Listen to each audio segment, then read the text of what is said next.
आपण जन्मतः ज्या प्रकृतीच्या कुशीमध्ये जन्माला आलोत, ती प्रकृतीच अनेक पशुत्व गुणांनी भरलेली आहे. आपण थोडं जरी लक्ष केलं तरी आपल्याला हे अगदी स्पष्टपणे लक्षात येईल की माणूस काही पशुत्व गुण घेऊनच जन्माला येत असतो. लहान लेकराला स्वतःच्या तोंडामध्ये एखादी वस्तू किंवा खायचा पदार्थ टाकायला शिकवण्याची गरज नाही. ती स्वाभाविकपणेच ती वस्तू घेतं आणि तोंडामध्ये घ्यायला लागतं. त्याला दुसऱ्याच्या मुखामध्ये घालायची त्याला सवय लावावी लागते किंवा शिकवावं लागते. ते एखादा खाद्यपदार्थ आहे तर स्वतः आपण एकट्याने खाऊ नये, दुसऱ्याला देऊन खावं हे त्याला शिकवावं लागतं. पण आईच्या मांडीवर बसलेलं एखादं लेकरू त्याला लोटून लावायचं त्याला शिकवावं लागत नाही. स्वतःचे प्रभुत्व किंवा मालकी दुसऱ्यावर चालवायची भावना ही लहानपणापासूनच माणसामध्ये असते. स्वतःच्या सुरक्षेसाठी दुसऱ्याला मारण्याची प्रवृत्ती हे काही त्याला कोणी शिकवित नसतं, ती त्याच्यामध्ये असतेच असते. तर हे जे आहे सगळं की स्वतःचा स्वार्थ आणि त्या अनुषंगाने हे असणारे गुण त्याच्यामध्ये सगळे हे तो घेऊनच आलेला आहे. आपण म्हणतो की शिव्या वगैरे काही शिकवण्याची गरज नसते, ते आपोआप शिकतं आणि त्याला ओव्या मात्र कितीही घोकून शिकविल्या तरी ते विसरतात. तर हे जे आहे की मनुष्य पशुत्वाचे गुण घेऊन जन्माला येतो आणि त्याच्या प्रकृतीमध्ये ते पशुत्व राहतं आणि म्हणून आपल्यामधलं हे पशुत्व कोण्या निमित्ताने वारंवार डोकावत असतं. ते स्वतःचा प्रभाव त्या ठिकाणी पाडण्याचा प्रयत्न करत असतं. तर हे पशुत्व कधी डोकावते, कोण्या रूपाने बाहेर येते, हे आपापल्या प्रकृतीचं हे निरीक्षण आपण केलं पाहिजे. जीवन सुखी होण्यासाठी, समाधानी होण्यासाठी, शांतता जीवनामध्ये येण्यासाठी याची गरज आहे की माझ्यामध्ये आणखीन कोणकोणते पशुत्व गुण आहेत आणि ते कशा प्रकारे माझ्यावर प्रभाव गाजवतात याचं आपण निरीक्षण केलं पाहिजे, याचं साक्षीत्व केलं पाहिजे. आपण माणूस समजा रस्त्याने चालतोय, एखाद्याचा धक्का त्याला लागला, धक्का लागल्याबरोबर ज्याचा धक्का लागला त्याला धरतो आणि दोन त्याच्या कानपट्टीत लगावतो. आता समोरचा माणूस जर समजा एक सात्विक आहे किंवा माघार घेणारा आहे तर चांगली गोष्ट आहे, नाहीतर मग तिथंच जुंपती. एका क्षणामध्ये हे जे आलं, ही जी प्रतिक्रिया बाहेर आली, तर हे एक प्रकारचं पशुत्वच आहे. मला त्याची काय मजबुरी आहे, त्याचा चुकून धक्का लागलाय का, माझी चूक झाली का, कोणताही विचार न करता विचाराच्या आधीच ही कृती जी बाहेर पडते माणसाची, हे माणसामधलं पशुत्व आहे. हा क्रोध माणसाला कोण्या टोकाला नेईल हे सांगता येत नाही. आणि म्हणून ही जी गोष्ट आहे आपल्यामधली, मी नेहमी म्हणत असतो की एखाद्याचं चांगलं झालं, नोकरी लागली, अशी जर बातमी आली की फलानाचा मुलगा UPSC मध्ये पास झाला आणि त्याला अशा प्रकारची ऑर्डर आलेली आहे, ती बातमी ऐकल्या मनामध्ये एक ईर्ष्या निर्माण होते की जणू आता हे मी इतका चांगला असून माझ्या मुलाला आणखीन कुठे काही लागलं नाही आणि या फलाण्याच्या मुलाला अशा प्रकारची ऑर्डर आली, तर हा एक ईर्ष्याचा भाव जी मधून जन्माला येतो तो ॲटोमॅटिक येतो. आपण आणत नाहीत किंवा आपण तसा विचार केल्यामुळे ते आलेलं नसतं. ती बातमी ऐकल्याबरोबर मध्ये एक ईर्ष्या निर्माण होते. तर हे जे सगळं आहे हे आपण घेऊनच आलेलो आहोत. ते आपल्या प्रकृतीमध्येच आहे. हे पशुत्व आपण पाहिलं पाहिजे. कशा पद्धतीने आपण नीती नियमांच्या पलीकडे जाऊन विचार करतो, मन कशा पद्धतीने धाव घेतं, हे जर आपण पाहायला लागलोत ना, तर माणूस पशुत्व घेऊन जन्माला येतो हे अगदी सहजपणे आपल्याला पटेल. कारण ही तशी पटणारीच गोष्ट आहे. ती माणसाच्या क्षणाक्षणाला त्याच्या प्रकृतीमधून हे डोकावणारं पशुत्व हा आपला नित्याचा अनुभव आहे.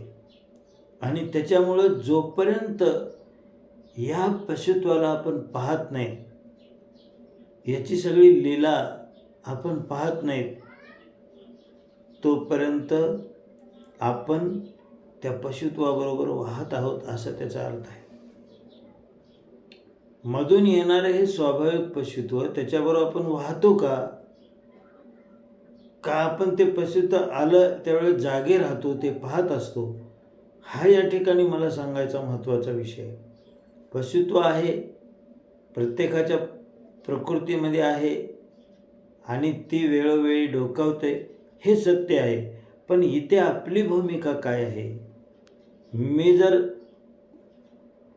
बेहोश असेल, झोपेमध्ये असेल, तर मग मात्र हे पशुत्व जसं येईल तशा प्रकारची कृती करायला लागेल आणि माझंच खरं म्हणून आपण पुन्हा त्या कृतीचं समर्थन करायला लागू. खा प्या आणि मजा करा, हे जे मानवी जीवनाचं सूत्र आहे हे पण पशुत्वाचंच लक्षण आहे. की शरीरच सर्वस्व आहे, त्याच्यामुळे कशाही पद्धतीने तुम्ही उधार आणा, कोणाला लुटून आणा, कसंही आणा, चांगलं चांगलं खा, जे पिऊ नये ते प्या आणि फक्त जीवन मौज आहे, मजा करा. अशा प्रकारचा जे अंधाधुंद वागण्याची जी वृत्ती आहे माणसामध्ये, ते माणसातलं पशुत्वच आहे. की समोरच्याचा कतई विचार न करता केवळ स्वतःचाच विचार करून जो माणूस कृती करत असतो ह्या इंद्रियाचे शरीराचे लाड पुरविण्यासाठी, तर हे पशुत्वच आहे. आपल्या संस्कृतीमध्ये सुद्धा अशी व्याख्या केली की आशुषु रमन्ते इति असुरः, स्वतःच्या प्राणातच जो रममान होतो त्याला आसुर म्हटलं जातं.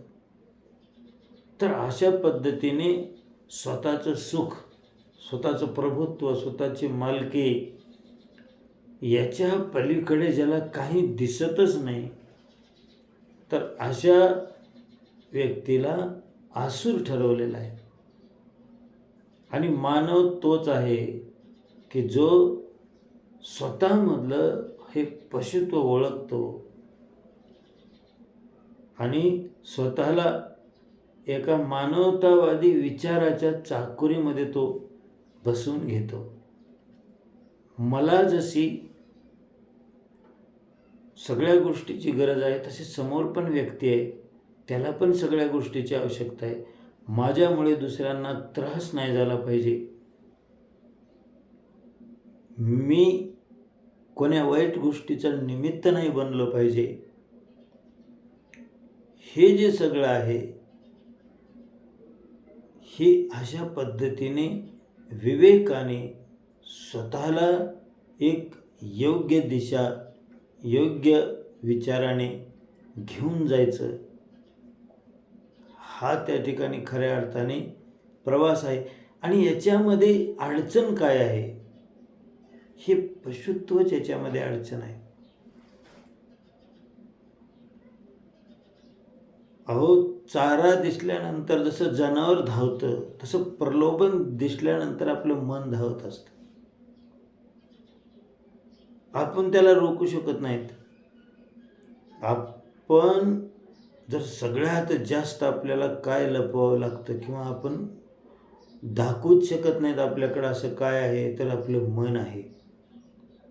या मनामध्ये अशा अशा प्रकारचे विचार आणि कल्पना त्या ठिकाणी प्रसारित होत असतात, मधून स्फुटत असतात, की त्या अगदी भयंकर असतात.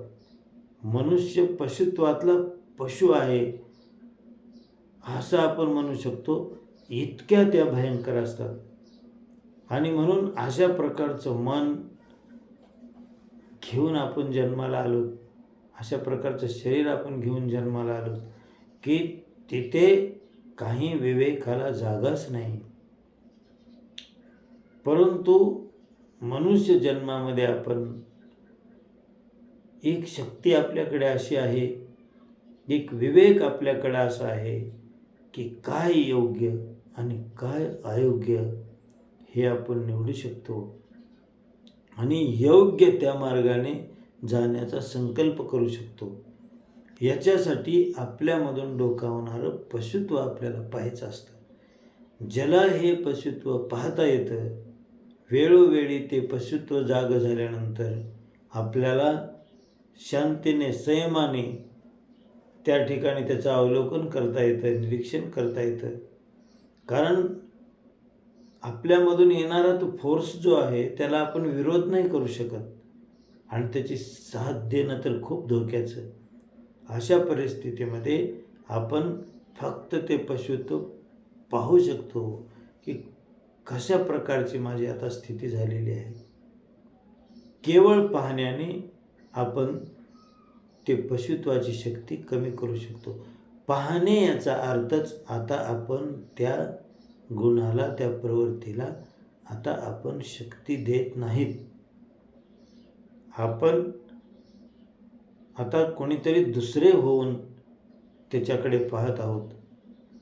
आतून निर्माण होणारी वासना असो, क्रोध असो, लोभ असो, कोणताही विकार असो, त्याला आपण आता खतपाणी घालत नाहीत. कारण आपण ओळखतो, आपण स्वतःमधले हे दुर्गुण, स्वतःमधले हे पशुत्व आपण आता ओळखत आहोत, असा त्याचा अर्थ आहे. हे पशुत्व राहणार आहे, अगदी शेवटपर्यंत राहणार आहे, देह असेपर्यंत राहणार आहे. परंतु आपण जर आपल्यामधलं चांगलेपण म्हणा, आपल्यामधलं मनुष्यत्व म्हणा, आपल्यामधलं देवत्व ज्यावेळेस आपण मजबूत करू, त्याचा ज्यावेळेस प्रभाव तयार होईल, त्यावेळेस हे पशुत्व असून सुद्धा हे काही आपल्याला प्रभावित करू शकणार नाही. आणि म्हणून चांगल्या सवयी, नियम, संकल्प, बंधन हे जे माणूस स्वतःवर घालून घेतो, ते याच्यासाठीच की मी त्याच्याने आता एक योग्य मार्गावर असेल आणि कशाही प्रकारे त्या पशुत्वाच्या प्रभावामध्ये येणार नाही. आपल्या मनाला नियम आवडत नाहीत, बंधन आवडत नाहीत. त्याला असं मोकळंच आवडत असतं आणि त्याला धावायचं असतं सैराट. तर त्याच्यासाठी या नियम बंधनाची आवश्यकता आहे, की चांगल्या गोष्टीमध्ये आपण स्वतःला बांधून घेणं, चांगला विचार, चांगले संकल्प, चांगले काही नियमामध्ये आपण स्वतःला बांधून घेतलं पाहिजे, जेणेकरून आपल्याला एक चांगली सवय निर्माण होईल, की ज्याच्यातून आपण एक असे संस्कारित बनू, आपण असे त्या ठिकाणी एक प्रकारे पाईक बनू, की या चांगल्या गोष्टीकडेच आपली प्रवृत्ती धाव घेईल. तर हे जे आहे सगळं, तर हेच आपण स्वतःला घडवणं आहे.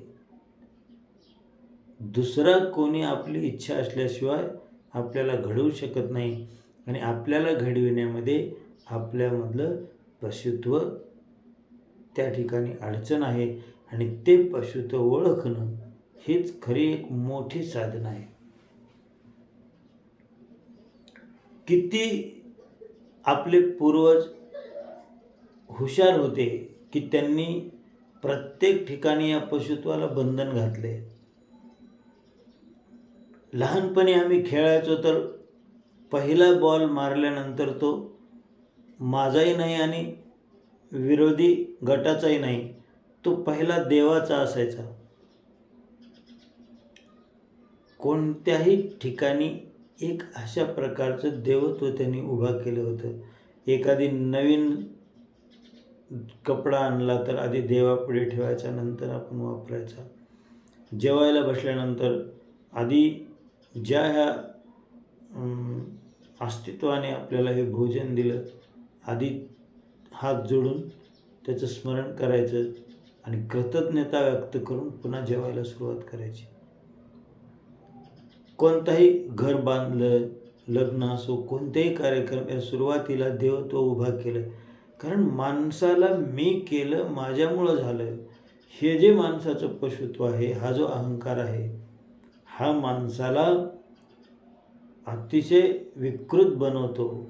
जसं जसं माणसाचं सामर्थ्य वाढले, आजपर्यंतचा मानवजातीचा इतिहास बघा, तर त्याचं सामर्थ्य जसं जसं वाढत गेलं तसं तसं त्याचं आसुरी वृत्ती वाढत गेली आणि तसं तसं त्याने अन्यायच करण्याचं काम केलेलं आहे. सत्ता असो, संपत्ती असो, कीर्ती असो, याने माणूस बिघडला आहे. तर हे जे आहे, अहंकाराला केंद्रित धरून जे जे गोष्टी होतात ते माणसाचं पशुत्वच वाढवतात, दुसरं काय. म्हणून माणसाचं हे पशुत्व जाण्यासाठी अशा अनेक गोष्टी सांगितल्या होत्या की माझ्यामुळे नाही, की हे ईश्वरामुळे मला मिळालं, अशी मान्यता आपल्या जीवनातल्या प्रत्येक गोष्टीमध्ये निर्माण व्हावी. याच्यासाठीच सगळं हे पूजा वगैरे चं नियोजन आलेलं आहे. आज आपण ते आपल्याला माहीत नाही, आपण ती सुद्धा अहंकारानेच करतो, ही गोष्ट वेगळी. पण मूळ त्याच्या पाठीमागे भाव असा होता की हे मला मिळालं आहे, हे मला प्राप्त झालं आहे, हे कोणाची तरी कृपा आहे, माझं कर्तृत्व नाही. मग जिथं माझं कर्तृत्व नाही, ही माझ्यावर कृपा झाली अशी भावना आहे, तिथं अहंकार कसा वर चढ होईल. आणि म्हणून अहंकार जिथे वाढतो तिथं पशुत्वाला थाराच मिळतो आणि जिथं अहंकार समर्पित होतो तिथं मानवता जन्माला येते.